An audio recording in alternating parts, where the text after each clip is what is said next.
So this is my bottom 10 movies of 2025, the movies that I wouldn't watch again, the movies that I wouldn't recommend, 10 being the worst of the worst, and then number 1 being, you know, pretty darn bad, but not the worst of the worst. Let's get it going.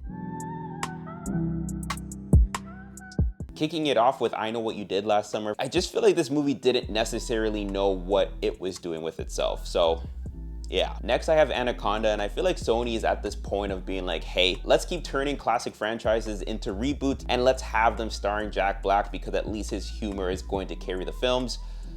Not this time. Next is Tron Ares. Was I a fan of the Tron movies going into this? No.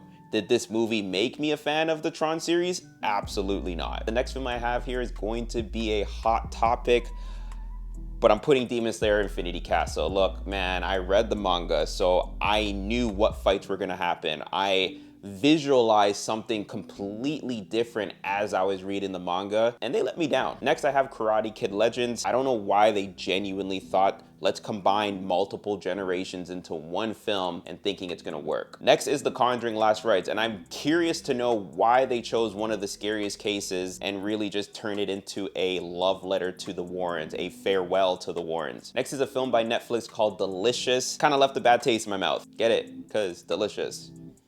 It wasn't actually delicious. Next, I have Jurassic World Rebirth. I kind of had hopes for this film.